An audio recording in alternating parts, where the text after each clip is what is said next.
সূরাতুল ফালাক আমরা সকলেই জানি, একটু আমার সাথে ঠোঁট মিলে পড়েন, কুল আউযু বিরাব্বিল ফালাক মিন শাররি মা খালাক ওয়া মিন শাররি গাসিকিন ইযা ওয়াকাব ওয়া মিন শাররিন নাফাসাতি ফিল উকদ ওয়া মিন শাররি হাসিদিন ইযা হাসাদ।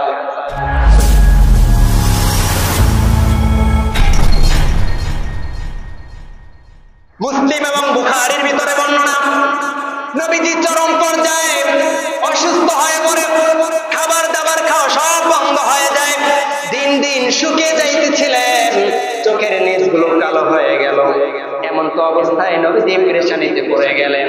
কিটা করেছে, যা করেছে, যা করে নাই, এরপরও তার মনে হয় যেন আমি এটা করেছি। মারাত্মকভাবে অসুস্থ হয়ে পড়লেন।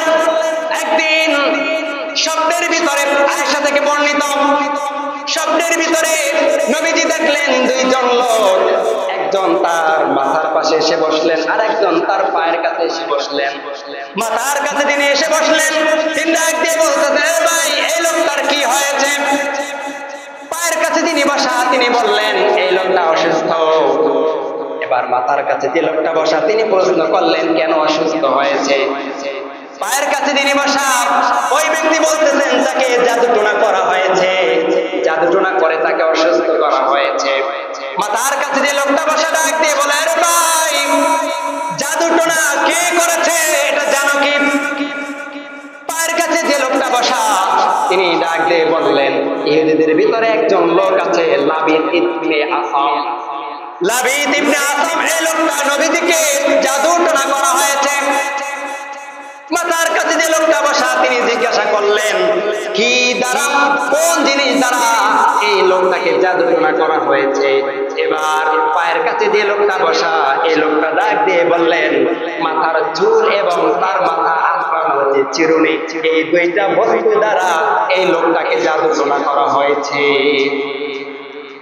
মাথার কাছে যে লোকটা বসা ডাক দিয়ে বলে, আরে ভাই তাহলে এই লোকটার সুস্থ হওয়ার উপায় কি?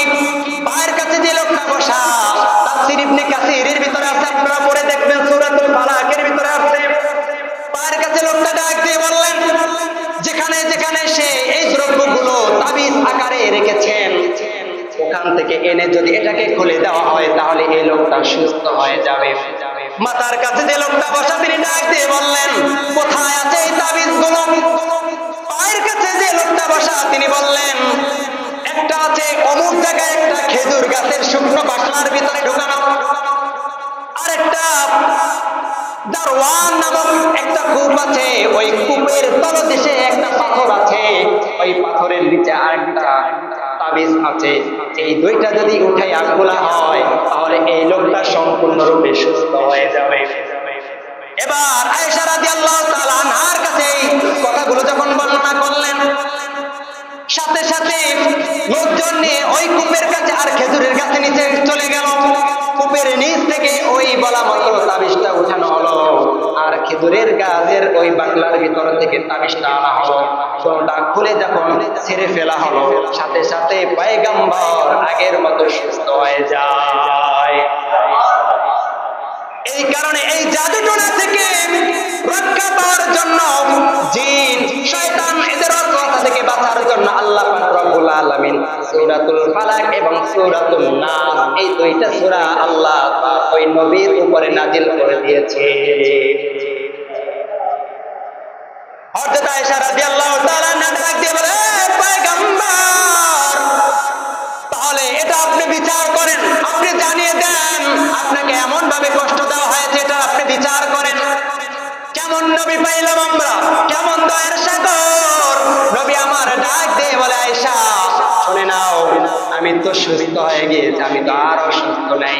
অতএব আমি চাই না এই কথাটা জানার কারণে ওই ইহুদি ভাই তিনি মনের ভিতরে কষ্ট পাবে, তার অন্তরের ভিতরে আঘাত আসবে, এটা আমি চাই না।